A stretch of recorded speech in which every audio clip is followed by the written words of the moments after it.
નમસ્કાર વિદ્યાર્થી મિત્રો. ધોરણ 11માં આપણે હવે આજે પ્રકરણ નંબર 10ની શરૂઆત કરવા જઈ રહ્યા છીએ.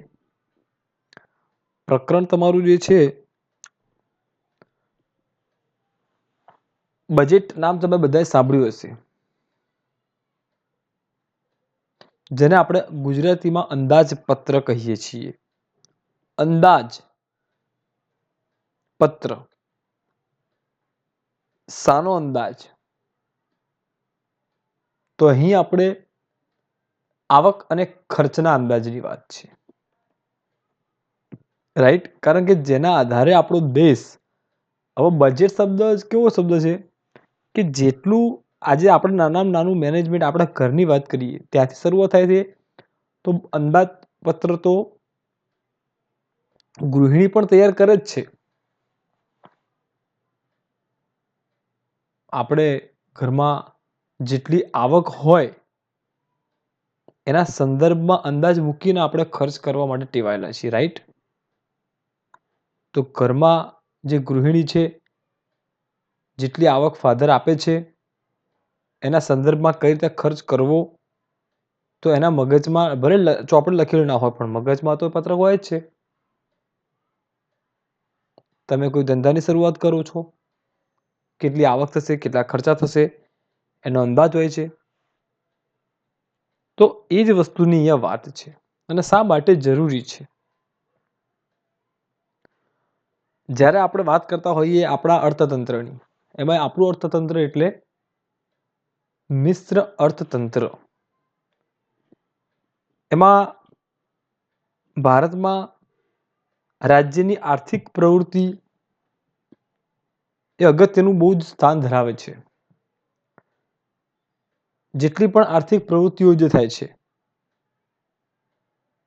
દેશના આર્થિક વિકાસ અને એ માટે જરૂરી મૂડી માળખું ઊભું કરવાની જે જવાબદારી છે, આજે દેશનો ડેવલપ્ડ કરવો છે, તો એના માટે એક ઇન્ફ્રાસ્ટ્રક્ચર ઊભું કરવું પડશે. એ રિસ્પોન્સિબિલિટી ગવર્મેન્ટે સ્વીકારી છે અને આયોજન પંચની રચના કરી યોજનાબદ્ધ આર્થિક વિકાસ શરૂ થયો. આપણે જેવા આઝાદ થયા એટલે 1951માં 50માં આયોજન પંચ બન્યું. 1951માં પ્રથમ પંચવર્ષીય યોજનાનો અમલ થયો. શા માટે? તો કે વિકાસ માટે. રાઈટ?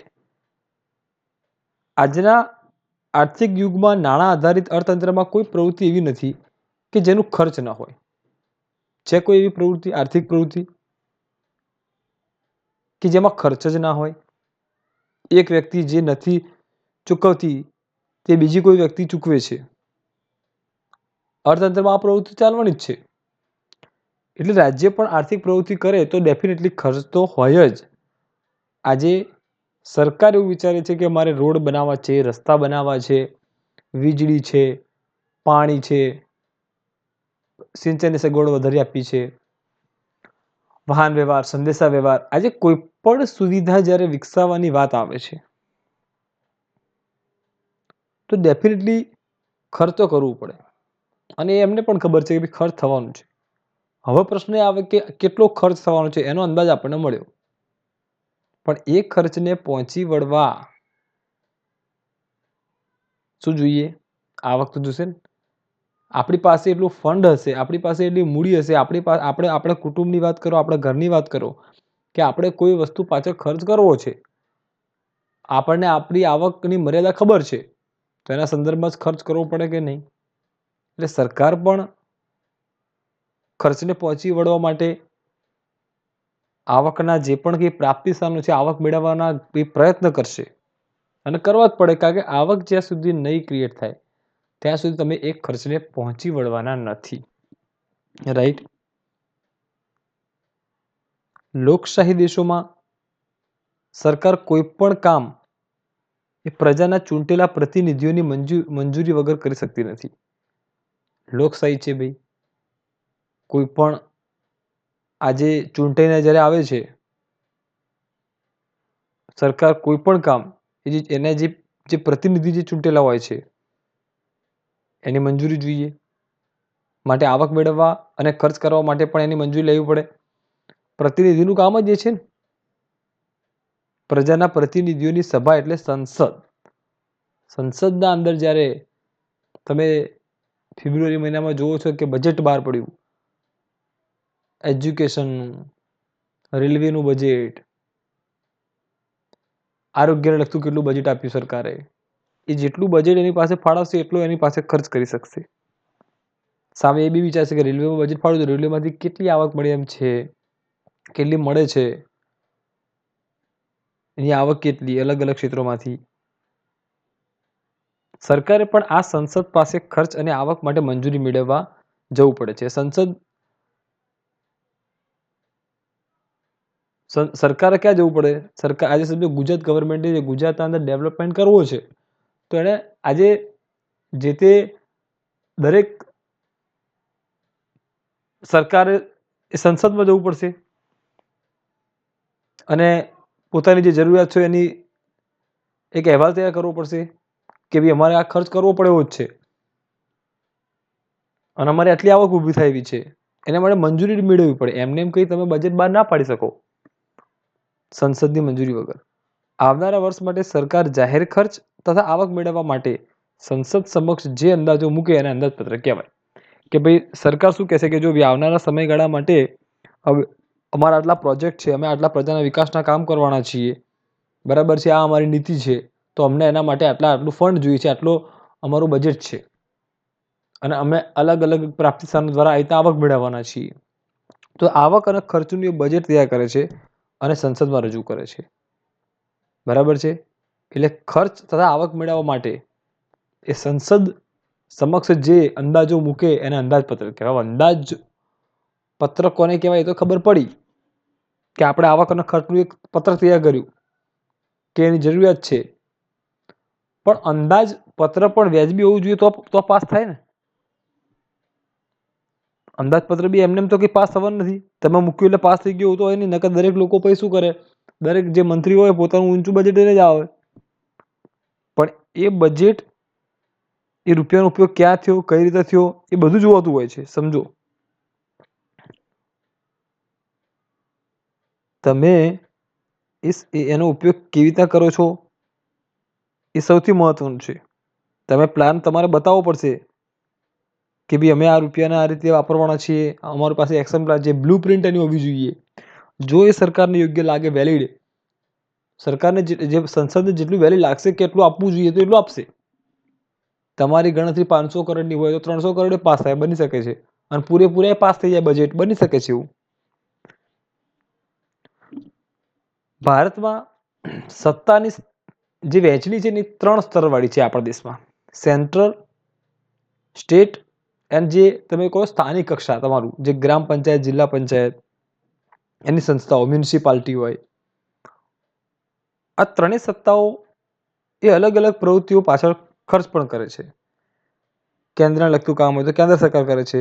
પછી સત્તાની જવાબદારી લોકો રાજ્યને આપેલી હોય, જે તે રાજ્યને જે વસ્તુ કે સેવા પાછળ ખર્ચ કરવાની, તો એ વસ્તુ કે સેવા પાછળનો ખર્ચ રાજ્ય સરકાર કરે. અને રાજ્ય સરકાર પણ પોતાનું શાસન સરળતાથી ચાલે એટલા માટે સ્થાનિક સ્વરાજ્યની સંસ્થાઓની નિમણૂક છે. એવી સંસ્થાઓને વહીવટ આપે છે. એ અમુક પ્રકારનો ખર્ચ કરવાની એમને છૂટ મળેલી હોય છે. તો આ રીતે ત્રિસ્તરીય વહેંચણી આપણી થયેલી છે. અને આ ખર્ચ જે કરે છે, ખર્ચને પહોંચી વળવા આવક પણ મેળવે છે. અને આ ત્રણેય સત્તા સ્થાનોના બજેટની માહિતી મેળવવી જરૂરી છે. ભારતના બંધારણમાં કેન્દ્ર અને રાજ્ય વચ્ચે તેમણે કરવાના કાર્ય તથા મેળવવાની આવકના સાધનોની વહેંચણી કરવામાં આવી છે, જેને આપણે સમવાય વ્યવસ્થા કહેવામાં આવે છે. કેન્દ્ર સરકાર અને રાજ્ય સરકાર કે એમણે કોણે કયા કાર્ય કરવાના છે તથા એમને કઈ આવક મેળવવાની સત્તા એમની પાસે છે, એની વહેંચણી લોકો કરી દીધી છે. કેન્દ્ર સરકાર જે કાર્ય કરશે, રાજ્ય સરકાર કયું કાર્ય કરશે, એ એની વહેંચણી કરી નાખી છે.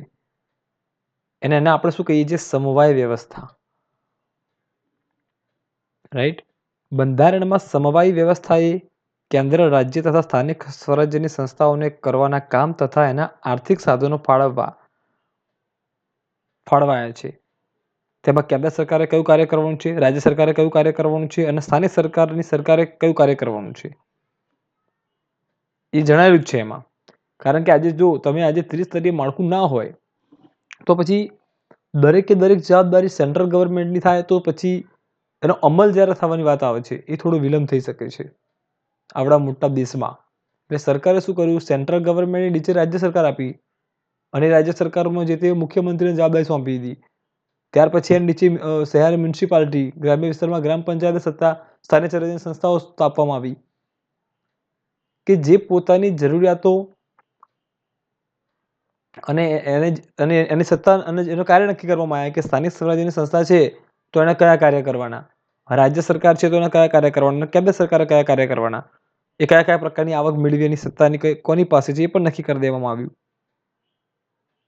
ફોર એક્ઝામ્પલ, સંરક્ષણ છે, રેલવે છે કે વસ્તી ગણતરી છે તથા રાજ્યના અસરકારક તથા પ્રજાને સીધી અસર કરતી હોય એવા કરનારા કામ સોંપવામાં આવ્યા. એ કોને સોંપ્યા? તો એ કેન્દ્ર, આજે તમે સમજો, અત્યંત મહત્વની વાત આવતી હોય જ્યાં સૌથી મહત્વ, ઇમ્પોર્ટન્સ, ગોપનીયતા અને એની અસર બહુ જ વધારે પડતી થતી હોય એ બધા કામ કેન્દ્ર સરકારે પોતાની પાસે રાખ્યા છે. સંરક્ષણ જ્યારે બરાબર છે, ડિફેન્સનો મામલો છે, રેલવે સૌથી મોટું જાહેર ક્ષેત્ર એ પણ કેન્દ્ર સરકારે રાખ્યું છે, વસ્તી ગણતરી છે તો એ પોતાની પાસે રાખ્યા. રાજ્ય સરકાર તથા પ્રજાને સીધી અસર કરનારા કામ સોંપવામાં આવ્યા. ફોર એક્ઝામ્પલ, શિક્ષણ હોય, કાયદો હોય, વ્યવસ્થા હોય.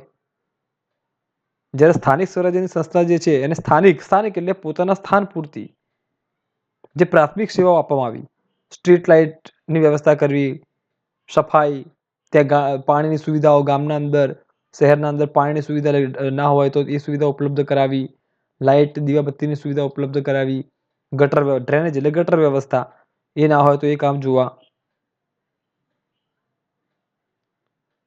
તો એ રીતે શું કરવામાં આવ્યું, કાર્યની અલગ અલગ વહેંચણી કરવામાં આવી કે કોને કયું કાર્ય કરવાનું છે.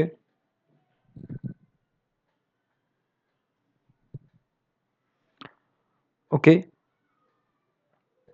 સરકારો, એમાં આપણે કેન્દ્ર સરકારની વાત કરી, અત્યંત મહત્વ ધરાવતા અને વ્યાપક અસર ધરાવતા કાર્યો કેન્દ્ર સરકારને, રાજ્ય અસરકારકતા પ્રજાને સીધી અસર કરનારા કામ, સ્થાનિક સ્વરાજ્યની સંસ્થાની વાત કરીએ તો સ્ટ્રીટ લાઇટ, સફાઈ, ડ્રેનેજ વ્યવસ્થા.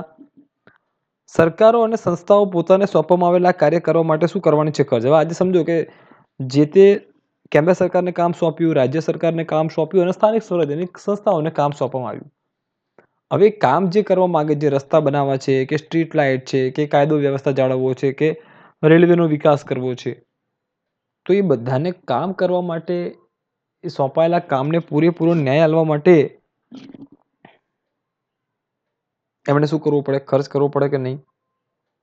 અને આ ખર્ચને પહોંચી વળવા આવક મેળવે છે. જે તે સત્તા દ્વારા આ ખર્ચ અને આવકના અંદાજો રજૂ કરાય એને અંદાજપત્ર કહે છે.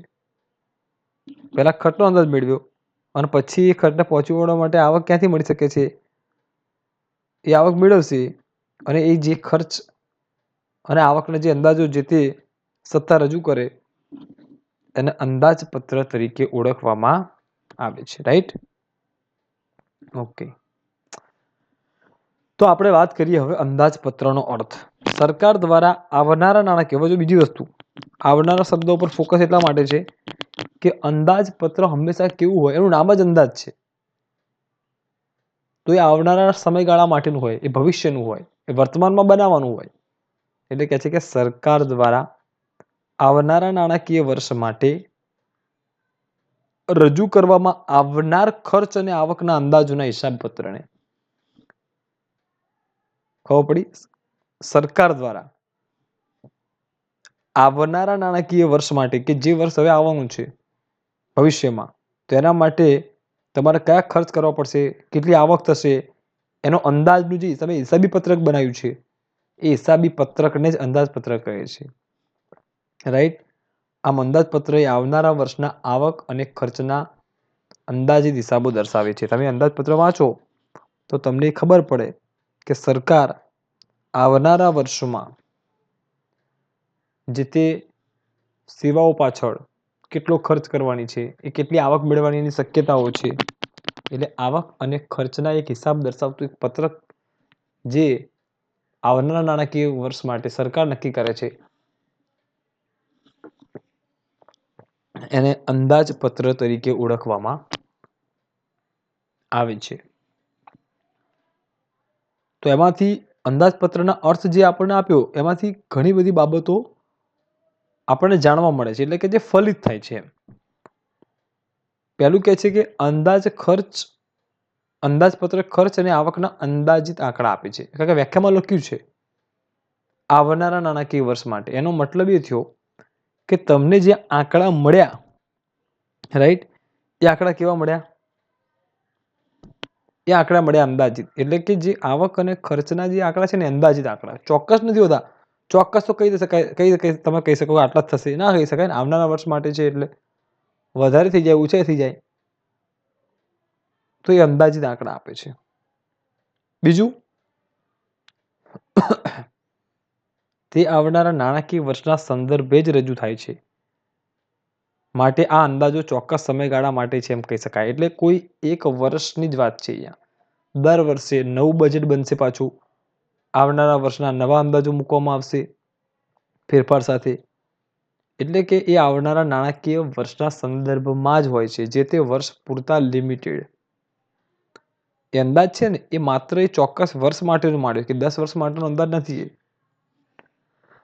ત્રીજું, અંદાજપત્ર શા માટે? તો સરકારના અંદાજપત્રનો મુખ્ય હેતુ શું છે ખબર છે? કે એનાથી દેશનો વિકાસ થાય અને પ્રજાનું કલ્યાણ થાય. દેશના આર્થિક વિકાસ અને પ્રજાના કલ્યાણ હેતુથી જ આ કરવામાં આવે છે.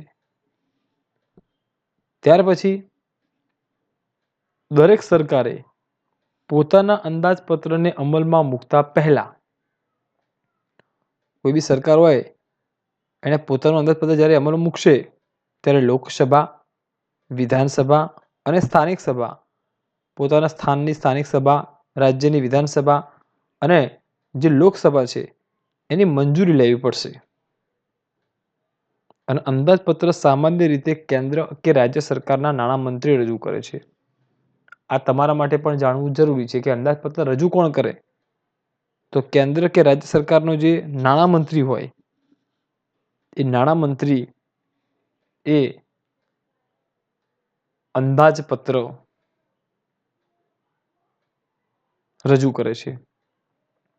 ઓકે, તો અંદાજપત્રનો અર્થ અને એમાંથી ફલિત થતી એવી 5 બાબતોની આપણે ચર્ચા કરી.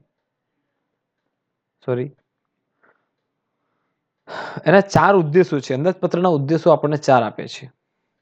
પહેલું કહે છે કે સત્તા સમૂહની મંજૂરી મેળવવી. સરકાર ખર્ચ અને આવક મેળવવા માટે લોકશાહી સત્તામંડળની મંજૂરી લેવી જરૂરી છે. અંદાજપત્ર એ સરકારને મંજૂરી મેળવવા માટે રજૂ કરેલી એક અંદાજિત દરખાસ્ત છે. અંદાજપત્ર શું છે કે જે તે સરકારે એવી રજૂઆત કરી કે ભાઈ અમારે આટલો ખર્ચ કરવો પડશે, આટલી અમારી આવક છે, તો અમારે આટલો ખર્ચ કરવો પડશે. એ ખર્ચને પહોંચી વળવાની વ્યવસ્થા તમે કરો એમ. એટલે એક લેખિત એક જાતની દરખાસ્ત છે અંદાજિત. ફોર એક્ઝામ્પલ, સંસદમાં કેન્દ્રીય બજેટ હોય તો એના દ્વારા સરકાર પહેલા સંસદ પાસે મંજૂરી માંગે. સત્તા સમૂહ એટલે મંજૂરી. ઉદ્દેશ શું છે? તો પ્રજાનું કલ્યાણ કરવાની વાત છે, પણ એના માટે મંજૂરી તો લેવી પડશે કે નહીં? તો સત્તા સમૂહ એના પહેલા સંસદ પાસે મંજૂરી માંગે છે. શું મંજૂરી માંગે છે? કે આવનારા વર્ષમાં સરકાર આ પ્રમાણે ખર્ચ અને આવક કરવા માંગે છે. તો એની લેખિતમાં તમારી જે સત્તા સમૂહ તમારી ઉપર જે છે એ સત્તા સમૂહની મંજૂરી મેળવવી પડે. જ્યાં સુધી મંજૂરી નથી મળતી તો ત્યાં સુધી પછી આગળની વાત તો આવતી નથી. એટલે પહેલો ઉદ્દેશ તમારો એ છે કે સત્તા સમૂહની મંજૂરી મેળવવી. ત્યારબાદ સંસાધન અને જવાબદારીનો અંદાજ મેળવવા. જાહેર સત્તા દ્વારા બજેટ રજૂ કરવાનો એક ઉદ્દેશ એ છે કે તેના આવનારા વર્ષમાં કામ કરવાની જવાબદારીનો ખ્યાલ આવે છે અને તે આવનારા વર્ષમાંથી ક્યાંથી આવક મેળવશે એની તપાસ કરી શકે છે. સંસાધન અને જવાબદારી. સંસાધનો, આપણા જે સંસાધન છે એનો કેટલો ઉપયોગ કરવો, કેવી રીતે ઉપયોગ કરવો. દરેક સરકાર જે છે એ પોતે સભાન બને છે કે એણે હવે આટલા કામ કરવા પડશે, પ્રજાનો વિકાસ કરવો પડશે, લોકોનું કલ્યાણ કરવું પડશે. તો એનું એક વિઝન ક્લિયર થઈ જાય છે. અને એના માટે શું કરે છે? આવનારા વર્ષમાં એ ક્યાંથી આવક મેળવશે તેની શક્યતાને તપાસે છે. બરાબર. ત્યાર પછી આવે છે સાધન ફાળવણીને યોગ્ય દિશા મળે છે.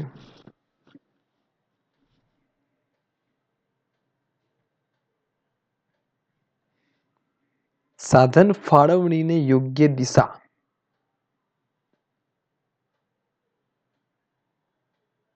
અંદાજપત્ર તૈયાર કરવાના લીધે જ હેતુઓ મુજબ સાધનની ફાળવણી થાય છે. આજે આપણો એમ નક્કી થઈ ગયો કે આ વિકાસ કરવાનો છે, પ્રજાનું કલ્યાણ કરવાનું છે, તો ખર્ચ કરવો પડશે. ખર્ચ કર્યો છે તો સરકાર આગળ એના જવાબ બી માગવાની જ છે. તો સાધનોની જે વણ વપરાયેલા પડેલા હતા એની યોગ્ય ફાળવણી થઈ શકશે. અંદાજપત્ર તૈયાર કર્યા વગર ખર્ચ થાય તો એક જ બાબત પાછળ ખર્ચ થઈ જાય એવું બને કે ના બને? તમારી પાસે તો ઘણા બધા મુદ્દા છે. રેલવે છે, તાર ટપાલ છે, સંદેશાવ્યવહાર છે, વીમો છે, રોડ છે, રસ્તા છે, શિક્ષણ છે, આરોગ્ય છે. તમે અંદાજપત્ર નથી બનાવ્યું એ કોને કેટલું બજેટ જશે, કોને કયો ખર્ચ કરવો પડશે, કોની પાછળ કેટલો ખર્ચ થશે, કયા સાધનને કેટલા રૂપિયાની કેટલા ફંડની જરૂર છે એવું નથી બનાવ્યું. તો પછી એવું બનશે કે માત્ર ભાઈ ધારો કે એવું બની જાય કે ભાઈ ધારો સમજો કે આજે શિક્ષણ પાસે મેક્સિમમ ખર્ચ થઈ ગયો તો બાકીનો કંઈ ફંડ જ ના મળ્યું. કુલ ફંડ જે છે ને એની મર્યાદા નક્કી કરવામાં આવે છે અને પછી દરેકના અલગ અલગ ખાતા હોય છે એને બજેટ ફાળવવામાં આવે છે. તો એ પણ તમારે એટલા માટે તો બધા અલગ અલગ મંત્રીઓ પાસેથી અંદાજ મંગાવવામાં આવે છે અને સરકાર પોતાનું જે ફંડ છે કુલ એને પછી અલગ અલગમાં એ રિલીઝ કરે છે દરેકને પૂરતો ન્યાય મળે એટલા માટે. એટલે સાધન ફાળવણી યોગ્ય દિશા મળે છે. પ્રજાની જાણકારી માટે અને સરકારે અંદાજપત્ર એટલા માટે પણ રજૂ કરવું પડે છે કારણ કે નાગરિકોને ખબર પડે. લોકશાહી છે કે હવે અર્થતંત્રમાં શું થવાનું છે, સરકાર કઈ જગ્યાએ આપણા રૂપિયાનું રોકાણ કરવાની છે, કઈ વસ્તુ હવે મોંઘી બનવાની છે, કયો ટેક્સ વધવાનો છે, કઈ વસ્તુ પર કરવેરા લાગશે. એટલે આર્થિક આયોજનનો એક ભાગ છે એમ. બરાબર. તો સરકારે નીતિઓ નક્કી કરવામાં તથા દેશની જે દિશા છે જો એ નક્કી કરવી હોય તો એમાં પણ એને મદદરૂપ થાય છે. રાઈટ. તો આ અંદાજપત્રના એમ છે, ઉદ્દેશો છે.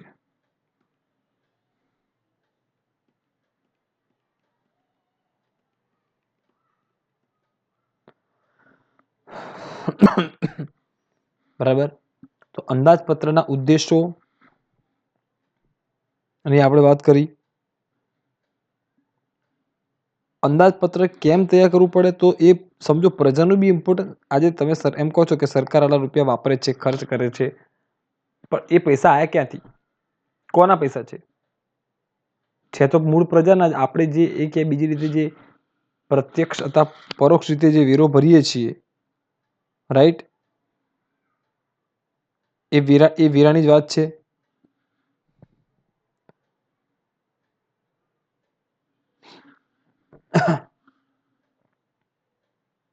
તો એ સરકાર જ્યારે અંદાજ મૂકે, અંદાજપત્ર રજૂ કરે તો પ્રજાને ખબર પડે ને કે ભાઈ જે તે સરકાર છે એને આટલું બજેટ મળ્યું છે શિક્ષણ પાછળ, આરોગ્ય પાછળ, રોડ રસ્તાના વિકાસ પાછળ જે ફંડ એને મળ્યું છે તો શું એ સરકાર એ ફંડનો દેશના વિકાસ માટે કે પ્રજાના હેતુ માટે ઉપયોગ કરે છે કે કેમ?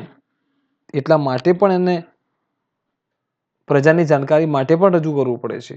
સાધન સામગ્રી જે છે એને ચોક્કસ દિશા મળે, સંસાધનોની જવાબદારીનો અંદાજ મળે. આવા એના ઉદ્દેશો છે. રાઈટ. કે જેના કારણે આજે આપણે એક વસ્તુ આજે નોટિસ કરીએ, આમાંથી આપણે શું શીખ્યા? આપણે તો અંદાજ. શાનો અંદાજ? તો આવક અને ખર્ચનો. કેવા વર્ષ માટે? તો કે આવનારા નાણાકીય વર્ષ માટે. ભારતના અંદર ત્રિસ્તરીય જે રચના છે, સેન્ટ્રલ ગવર્મેન્ટની વાત છે, સ્ટેટ ગવર્મેન્ટની વાત છે, કેન્દ્ર સરકાર, રાજ્ય સરકાર અને સ્થાનિક કક્ષાએ કામ કરતી જે સ્થાનિક સ્વરાજ્યની જે સંસ્થાઓ છે એની વાત છે. એટલે દરેકને પોતાની સત્તા જવાબદારી નક્કી છે તો એ મુજબ દરેક પોતાનું બજેટ બનાવશે. મેં ના કીધું કે બજેટની જરૂર તો સામાન્ય માણસને બી પડે. આ તો સરકારની વાત થઈ, આપણા સરકારના બજેટની વાત કરી. સરકાર તો બજેટ બનાવવાની જ છે, પણ સરકાર જેમ બજેટ બનાવે ને માણસે પોતાનું બજેટ બનાવવું પડે, લગભગ બધા બનાવતા જ હોય છે કે આવનારા વર્ષમાં આપણે કેવા ખર્ચ કરવાના છે, તો એ ખર્ચને પહોંચવા માટે આપણી આવકના પ્રાપ્તિ સ્થાનો કયા કયા છે, કેવી જગ્યાએથી આવક મળી શકે એમ છે, કેટલી આપણી ફિક્સ્ડ આવક છે. તો આવા બધા તમે સમજો આવક અને ખર્ચનો એક અંદાજ મારવો જરૂરી છે. જો એ આવકનો અંદાજ પ્રોપર નહીં હોય તો તમે જે ખર્ચ ધારીને બેઠા છો તમે એ ખર્ચને પાર નહીં પાડી શકો. આ તો દેશ ચલાવવાની વાત છે. આટલા દેશના અંદર આટલી પ્રજા, એ પ્રજાને આરોગ્ય, શિક્ષણ, કાયદો, વ્યવસ્થા, રેલવે, આજે રોડ, રસ્તા, પાણી, ગટર, કેટલો કરોડો રૂપિયાનો, અબજો રૂપિયાનો ખર્ચ થાય. અને એ ખર્ચ યોગ્ય દિશામાં થવું પણ જરૂરી છે ને. હવે જે મંત્રીઓ અલગ અલગ રાજ્યના, જેણે પોતે રજૂઆત કરી છે કે ભાઈ અમારા પ્રજાના વિકાસ માટે આટલું ફંડની જરૂર છે, આટલો ખર્ચ થવાનો છે, તો ગવર્મેન્ટ પણ એની પાસે હિસાબ માગી શકે કે તમે ગઈ વખતે 500 કરોડનું બજેટ લઈને આવ્યા હતા, તો 500 કરોડ રૂપિયા અમે તમને ફાળવ્યા હતા, તો તમે એનો હિસાબ હવે અમને હિસાબ આપો કે ક્યાં ફાળવ્યા, શું કર્યું, શું વિકાસ કર્યો. રાઈટ? પ્રજાએ માગી શકે. એટલે એ પ્રજા સમક્ષ બહાર પાડવામાં આવે છે. દેશ લોકશાહી છે, લોકો માગી શકે કે ભાઈ અમારા પૈસાનું તમે જે બજેટ બનાવ્યું હતું, તમે જે વાયદા કર્યા હતા, આજે રેલવેમાં તમે જોઈ શકો છો કે કેવું બજેટ સરકારે ફાળવ્યું છે. અદ્યતન રેલવેની વાત એમાં થઈ છે. એના જે રેલવેના જે ડબ્બાઓ છે, એની જે સુવિધાઓ છે, એનું જે પ્લેટફોર્મ છે, ઇવન વાઈફાઈની સુવિધાઓની બી વાત છે. બરાબર?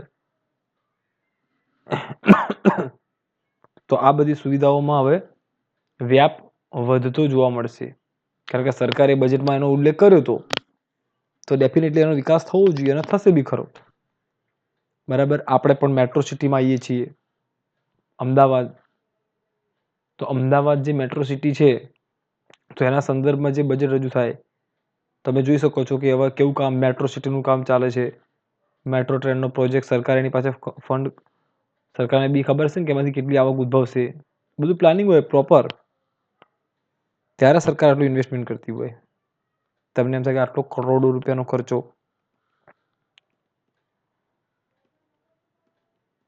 પણ 1 કરોડ રૂપિયાનો ખર્ચો જે રહ્યો ને એ વસૂલ થશે. એટલે અંદાજપત્ર જરૂરી છે. ઓકે? બીજી ખાસ વસ્તુ એ રાખવાની છે, અંદાજપત્ર હંમેશા એ આવનારા નાણાકીય વર્ષ માટે હોય છે. એ આવક અને ખર્ચના અંદાજ દર્શાવતું એક હિસાબી પત્રક છે.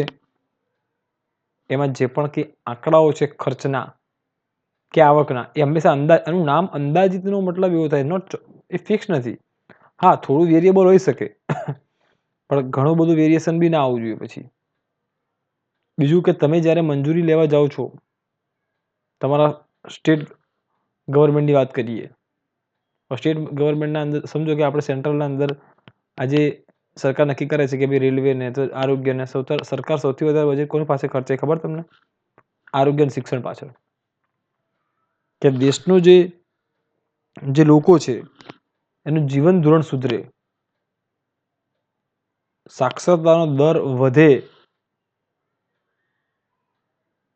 એના માટે સરકાર સૌથી વધારે રૂપિયા આરોગ્ય અને શિક્ષણની પાછળ ખર્ચે છે. એટલે તમે જોઈ શકો છો કે સ્કૂલોની સંખ્યા જુઓ. પ્રાથમિક શાળા, આજે કોઈ પણ સ્કૂલ, ગામ, નાનામાં નાનું ગામ હોય તો ત્યાં પ્રાથમિક શાળા જોવા મળશે. અમુક મોટું ગામ ભેગું થશે ત્યાં પ્રાઇમરી હેલ્થ સેન્ટર જોવા મળશે. હવે આટલા બધા હેલ્થ સેન્ટર, આટલી બધી સ્કૂલો, આટલા શિક્ષકો, એનો પગાર, મોટું કામ છે ભાઈ. બરાબર? પણ એ જરૂરી છે, દેશના વિકાસ માટેનું એક અગત્યનું પાસું કહી શકાય. રાઈટ? તો એ જરૂરી છે.